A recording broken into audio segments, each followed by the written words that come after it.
Parce que tu es Alpha et tu es Oméga. Seigneur, avant toi n'existait pas. Après toi n'existait pas. Parce que tu es tout en tous. Tu es d'éternité en éternité. À toi la gloire ce matin, Père. À toi la puissance, Seigneur Dieu, dans ce culte.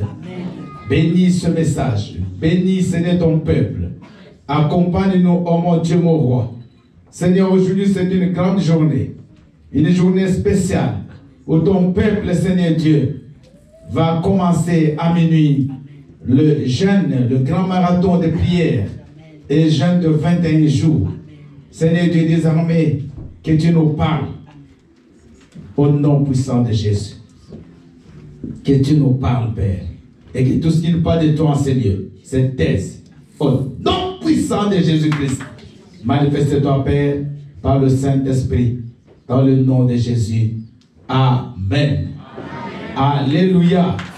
Est-ce que nous pouvons acclamer une fois de plus notre Dieu très très fort et nous asseoir, s'il vous plaît. Alléluia. Moi et mon épouse, nous vous saluons dans le nom puissant de Jésus. Et nous bénissons bien aimé ce moment que le Seigneur nous accorde. Nous allons, bien aimé, rapidement parler d'un thème qui va nous introduire à notre programme de 21 jours de prière. Et j'aimerais bien aimé que vous soyez attentifs parce que c'est un message qui va peut-être te motiver à pouvoir jeûner, entrer dans ce programme. Alléluia. Nous allons parler aujourd'hui de l'impact du jeûne et prière dans la vie du chrétien. Donc le thème de notre message, c'est impact du jeûne et prière dans la vie du chrétien. Je crois que vous écrivez, parce qu'aujourd'hui je vais aller sous forme d'enseignement. Nous allons parler qu'est-ce que le jeûne peut apporter dans la vie de quelqu'un? Est-ce que nous jeûnons parce qu'il faut le faire ou bien il y a vraiment un résultat? Il y a des choses qui arrivent dans la vie des personnes qui jeûnent. C'est ça que nous allons essayer de voir ce matin dans le livre de Daniel chapitre 10, le texte de base. Vous pouvez noter Daniel chapitre 10, 1 à 14 et 20. Daniel 10, 1 à 14 et 20. Donc comme c'est noté là-bas, 1 à 14, on va sauter d'autres versets et on lira le verset 20. Maman Hortense va préparer cela et vous allez ajouter quelques versets. Maman Annick préparera Luc 4, 1 à 2, 14 à 15. Maman Aimée va préparer Matthieu 17, 21. Et Papa Richie préparera 2 Corinthiens 4, 16. Donc je reprends les textes complémentaires. Nous avons Luc 4, 1 à 2, 14 à 15. Matthieu 17, 21. Et 2 Corinthiens 4, 16. Nous allons suivre la lecture. Après, je vais expliquer la parole du Seigneur. Alléluia, peuple de Dieu. Je lis la parole du Seigneur dans le livre de Daniel, le chapitre 10, à partir du verset 1 à 14, au nom de Jésus. La 3e année de Cyrus, roi de Perse, une parole fut révélée à Daniel, qu'on nommait Belshazzar. Cette parole, qui est véritable, annonce une grande calamité. Il fut attentif à cette parole et il eut l'intelligence de la vision. Vous pouvez aussi, ceux qui sont là, qui peuvent regarder au tableau, peuvent lire là-bas directement. Allez-y, maman. En ce temps-là, moi, Daniel, je fus 3 semaines dans le deuil. Je ne mangeai aucun mets délicat. Il n'entra ni viande, ni vin dans ma bouche, et je ne moignis point jusqu'à ce que les 3 semaines fussent accomplies. Le 24e jour du 1er mois, j'étais au bord du grand fleuve qui est Hiddekel. Je levai les yeux, je regardai, et voici, il y avait un homme vêtu de lin, et ayant sur les reins une ceinture d'or d'Usphase. Son corps était comme de chrysolite. Son visage brillait comme l'éclair. Ses yeux étaient comme des flammes de feu.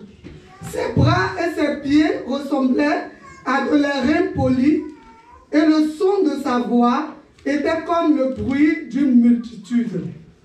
Moi, Daniel, je vis seul la vision, et les hommes qui étaient avec moi ne la virent point, mais ils furent saisis d'une grande frayeur et ils prirent la fuite pour se cacher. Je restai seul et je vis cette grande vision. Les forces me manquèrent, mon visage changea de couleur et fut décomposé et je perdis toute vigueur. J'entendis le son de ses paroles et comme j'entendais le son de ses paroles, je tombai frappé d'étourdissement, la face contre terre. Et voici, une main me toucha et secoua mes genoux et mes mains. Puis il me dit, Daniel, homme bien-aimé, sois attentif aux paroles que je vais te dire. Et tiens-toi debout à la place où tu es, car je suis maintenant envoyé vers toi. Lorsqu'il m'eut ainsi parlé, je me tins debout en tremblant. Il me dit, Daniel, ne crains rien, car dès le premier jour où tu as eu à cœur de comprendre et de t'humilier devant ton Dieu, tes paroles ont été entendues, et c'est à cause de tes paroles que je viens.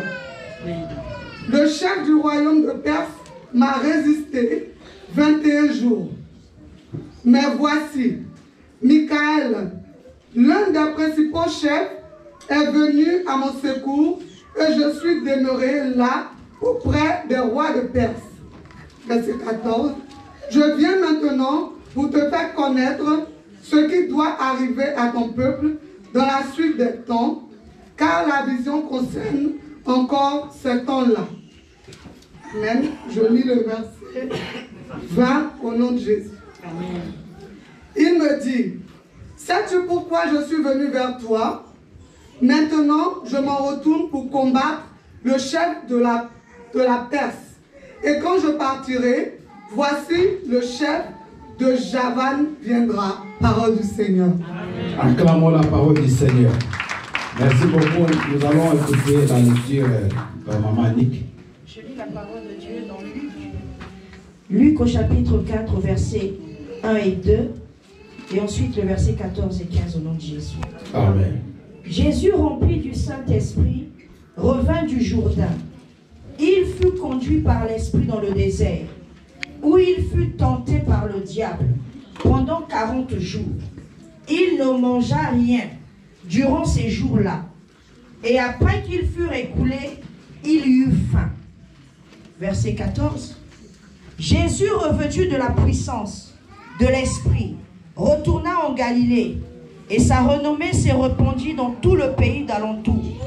Il enseignait dans les synagogues, et il était glorifié par tous. Parole du Seigneur. Amen. Jésus, revêtu de la puissance du Saint-Esprit, retourna en Galilée, et sa renommée s'est répandue partout. Amen. Amen. Parole du Seigneur. Amen. Maman aimée.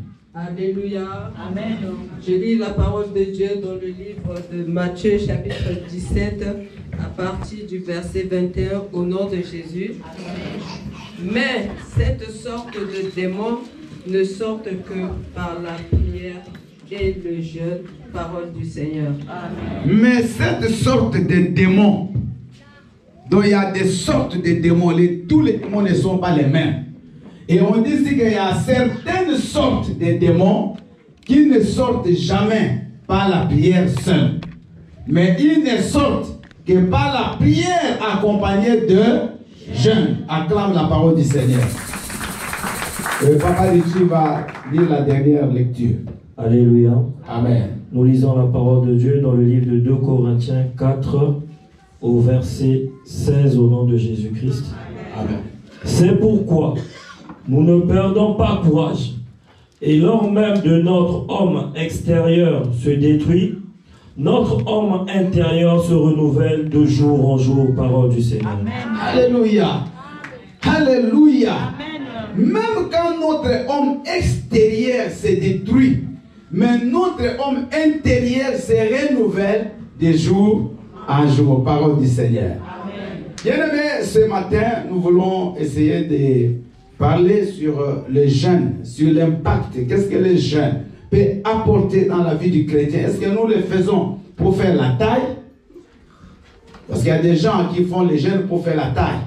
Donc, ils veulent juste perdre des poids et ils font le jeûne. Est-ce que toi, tu es aussi peut-être dans cette logique? Eh bien, gloire à Dieu. Comme l'église a programmé un jeûne, moi j'avais vraiment envie de perdre du poids, je vais profiter.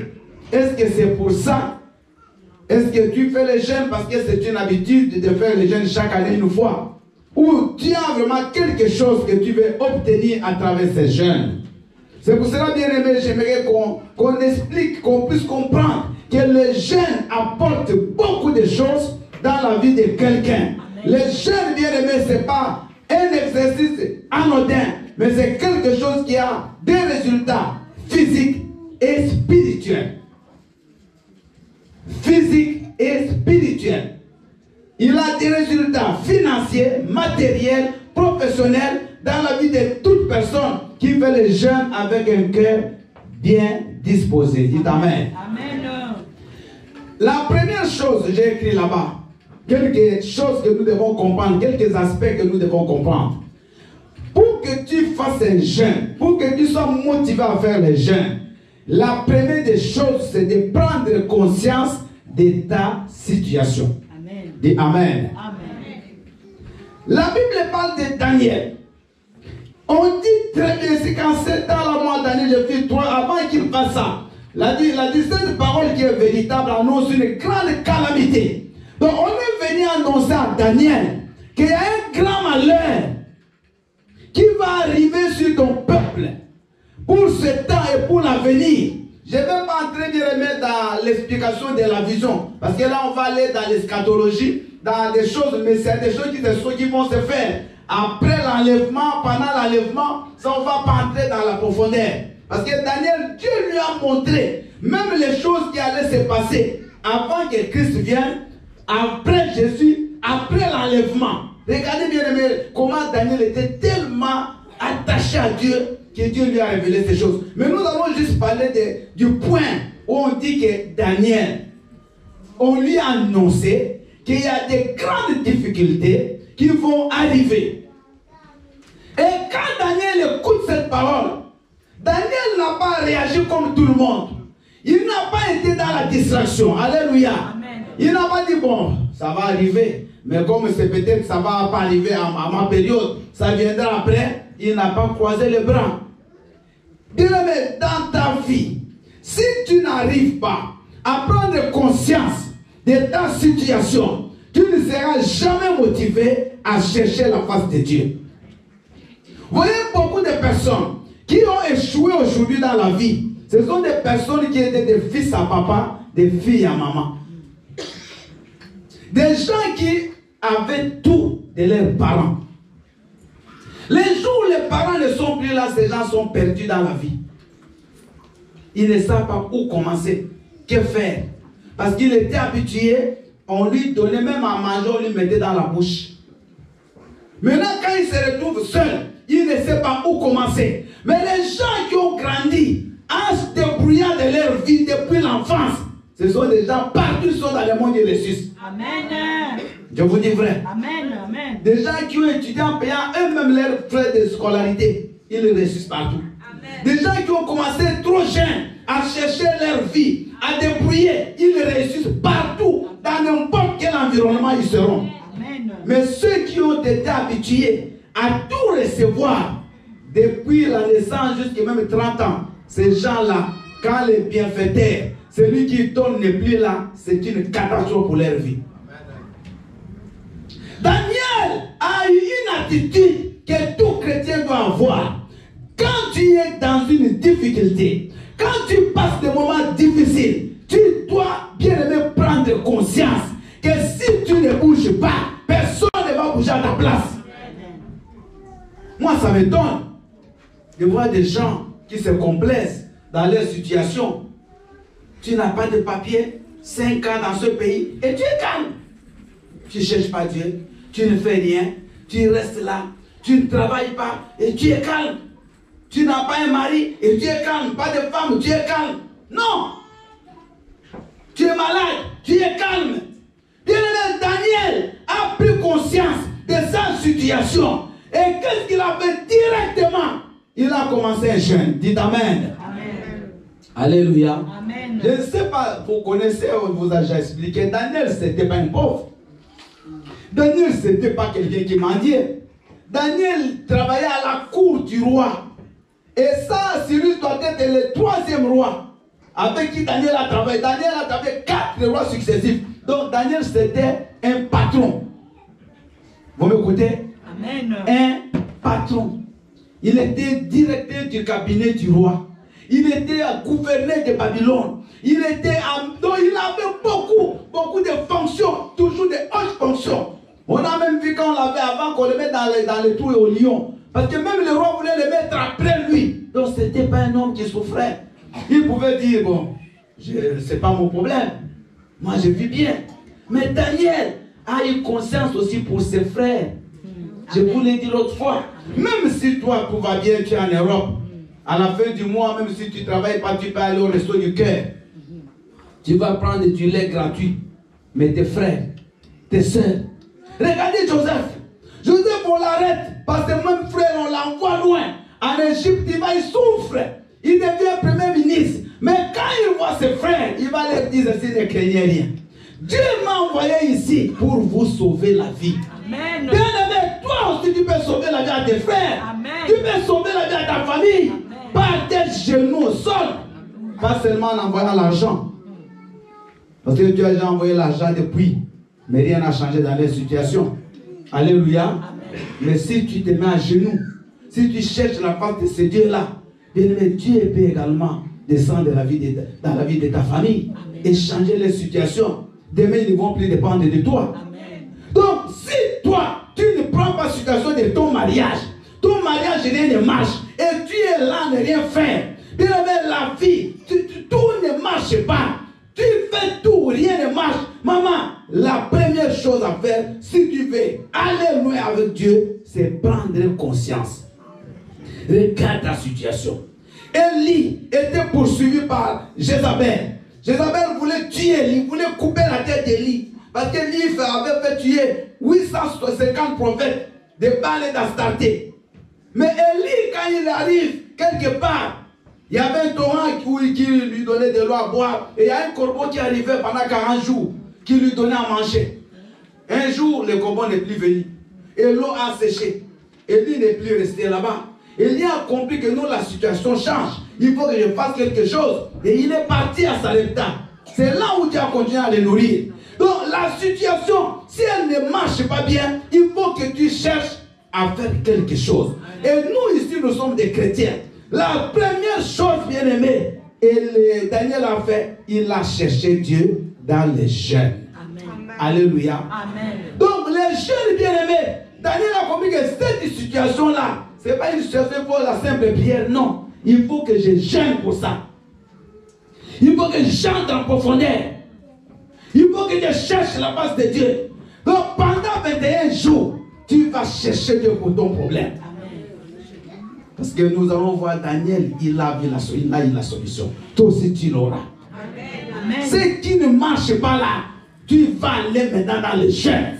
Tu vas aller dans la prière. Tu vas dire à cette situation, c'est pas possible, c'est pas grave, mais moi je vais chercher Dieu. Amen. Maman, tu vas sortir avec la solution. Amen. Tu ne peux jamais chercher Dieu et tu sors les mains vides. Au moins que tu cherches un Dieu mort. Mais le Dieu que je vous prêche, c'est un Dieu vivant. Amen. Amen. Je dis, est-ce qu'on t'a fait une opération? Non. Rien. Alléluia. Amen. Dieu est capable d'écouter ta prière. Amen. Mais prends d'abord conscience. Amen. Évite toutes ces choses qui te distraient, des choses qui ne t'apportent rien dans la vie. Accroche-toi, viens à la prière. Cherche Dieu de tout ton cœur et tu le verras. Amen. Amen. Alléluia. Amen. Au lieu de te battre, au lieu d'entrer en conflit avec les gens, si rien ne marche, ce n'est pas les autres. Non, comment seulement lui? Même quand les gens témoignent, tu deviens fâché. Maman, ne te fâche plus. Cherche Dieu. Amen. Ah, mais qu'est-ce qui se passe? Bien évidemment, moi, quand j'avais reçu Christ, dans notre église, je vous dis, c'était comme une malchance. Je peux même dire ça dans les termes du mondain. Bien, mais si on va à une veille de prière, on avait l'habitude, vous voyez, à l'époque là, la famille nous a rejetés tellement, on avait tout abandonné pour Jésus. Même le thé là, c'était un luxe. Prendre du café, ça faisait du bien. Et dans toutes nos veillées, on servait du café avant de commencer la veille. Bien, mais ça peut circuler dès que ça arrive chez moi, il n'y a plus rien dans la marmite. Mais qu'est-ce qui se passe? Bien aimé, j'ai fait ça. Donc c'est comme si on ne voyait pas. Mais après, c'est moi qui vais diriger la prière. Alléluia. Amen. J'ai compris, dit non. Ça, il y a quelque chose. Mais je vais avec un grand homme de Dieu. On fait une mission. Plus de 200 000 $ à l'Angola. Il me donne 50 $. Mais c'est quoi ça? C'était toujours comme ça. J'ai compris que non, c'est pas lui. Le problème, c'est chez moi. Comment il peut me donner 50? J'ai même mis la toux pour compter l'argent. Mais avec s'il est parti avec moi, je suis resté là, avec la toux. J'ai dit non. Là, ce n'est pas lui. Mais le problème, c'est qu'il faut que je cherche Dieu. Amen. Alléluia. Amen. Donc il y a des choses qui ne marchent pas. Ne sois pas en colère avec les gens. Amen. Mais cherche Dieu. Bien aimé, Dieu là, qui a agi avec les autres, il va aussi agir dans ta vie. Amen. Les dieux là que les autres témoignent, toi aussi tu vas témoigner. Amen. C'est ça des gens qui doivent te révolter. Dis Seigneur, depuis que je suis venu dans l'église, je n'ai jamais témoigné. Pourquoi seulement les autres? Moi aussi j'aimerais témoigner. Maman, tu témoigneras. Amen. Alléluia. Amen. Tu témoigneras. Amen. Donc la première chose, c'est prendre conscience. Regarde, est-ce que vraiment la vie que tu vis, c'est ce que tu voulais?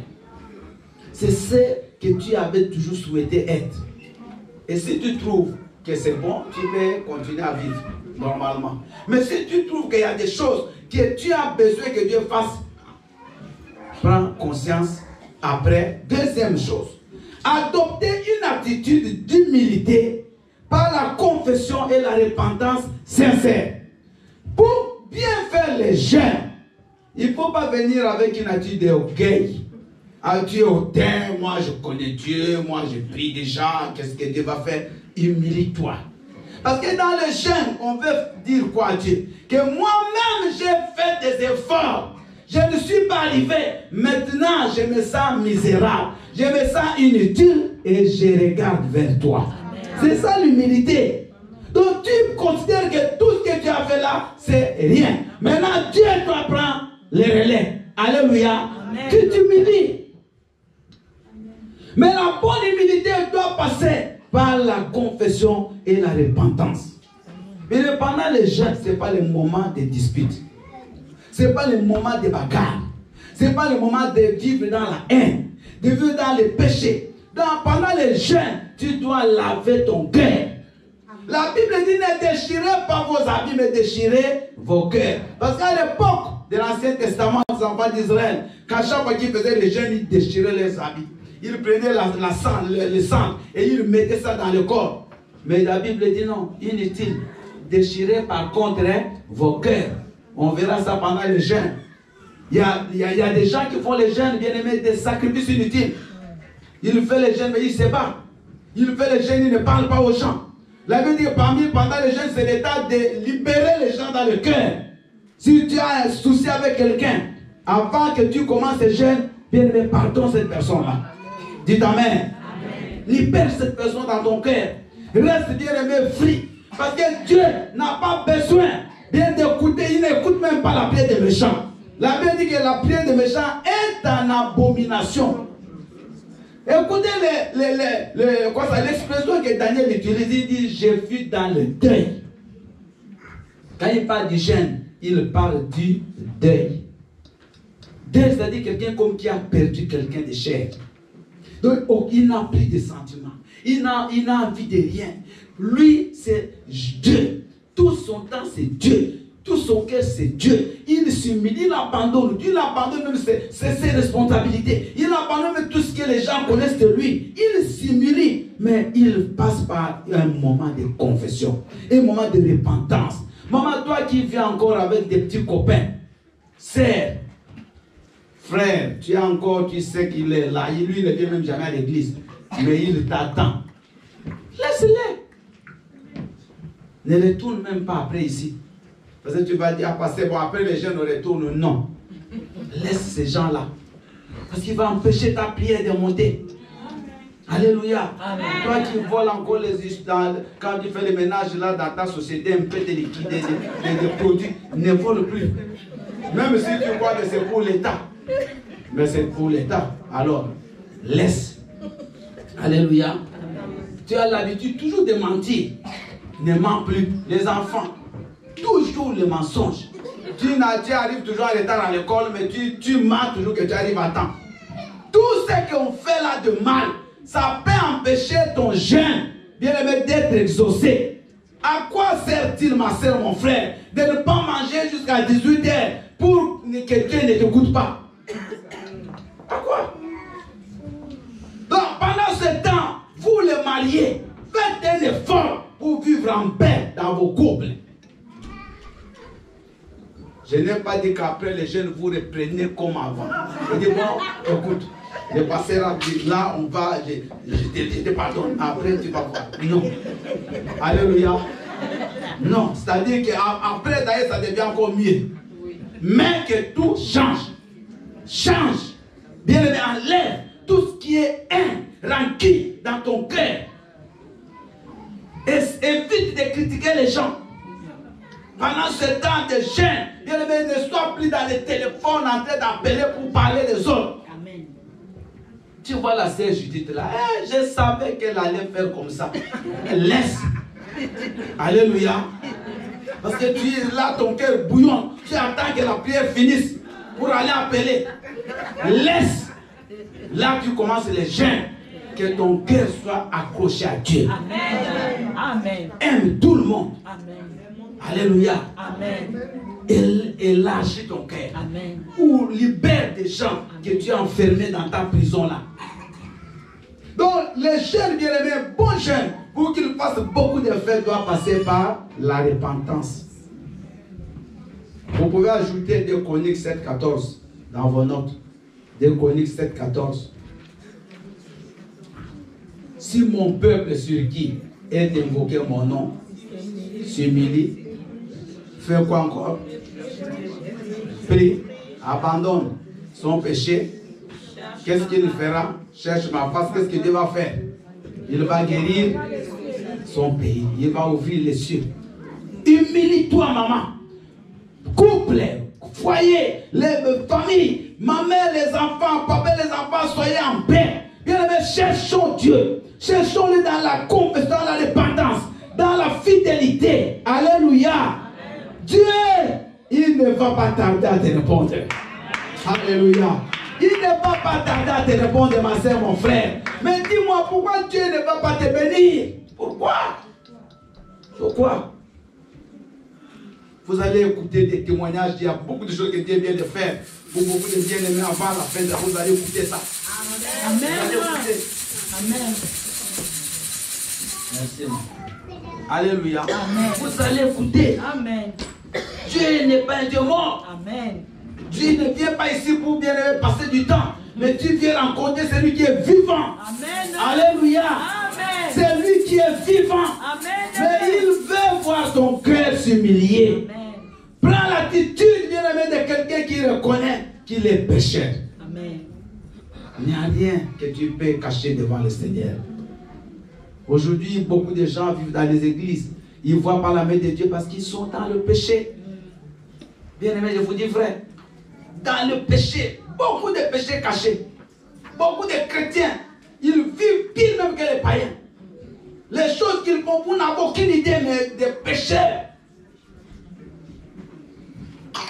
Bien-aimé, moi-même aussi, je suis pécheur. J'ai fait aussi beaucoup d'efforts. Beaucoup d'efforts pour vivre et marcher dans la crainte de Dieu. Parce que la perfection, on ne l'a pas encore atteint. Mais on fait un effort. Il m'arrive des fois, quand je suis la nuit, là, je vais faire la confession. Je cherche, je vois pas mal qu'est-ce que j'ai fait de mal. Sur 100%, des fois, peut-être 10%, mais quand même tu as 90% de bien. Parce que c'est ça quand tu grandis. Quand tu avances. Tu vois, il y a des moments quand on était des jeunes chrétiens, tu confesses, tu peux réciter beaucoup de péchés. Mais plus tu avances dans la connaissance de Dieu, dans la crainte de Dieu, tu arrives à un moment, tu ne vois pas qu'est-ce que tu as fait de mal. C'est bon comme ça. Alléluia.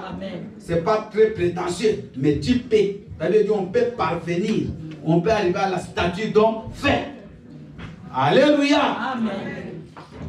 Mais si tu n'es pas encore arrivé là, continue à faire beaucoup de repentance. Beaucoup de confession. Maman, pendant ce jeûne, tu vas continuer à t'humilier. Tu vas continuer à pleurer devant Dieu. Donc on a demandé pardon à Dieu. Tu vas demander pardon pour ta famille, pour tes parents. Tes sœurs sont encore dans les fétiches. Ta mère, elle t'envoie jusqu'aujourd'hui. Tu ne veux même pas, elle t'envoie toujours des médicaments. Pour que tu donnes, tu mettes dans la nourriture de ton mari.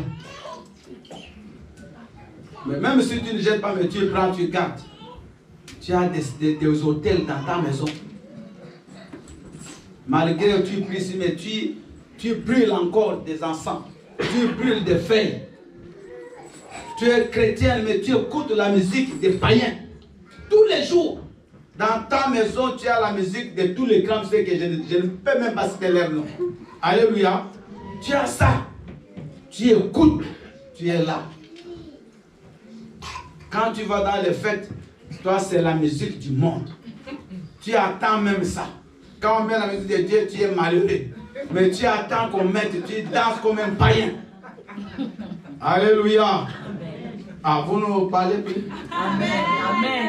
Est-ce que c'est bon et c'est seulement une attitude d'un chrétien? Non. Est-ce que le chrétien peut mélanger et le monde de Dieu? Non. Il faut que tu choisisses aujourd'hui. Pendant ces jeunes, choisis ton camp. Alléluia. Amen. Si tu trouves que toi c'est le monde, c'est ton problème. Mais nous, on va choisir le camp de Dieu. Amen. Et vous verrez la différence entre ceux qui craignent Dieu et ceux qui ne craignent pas.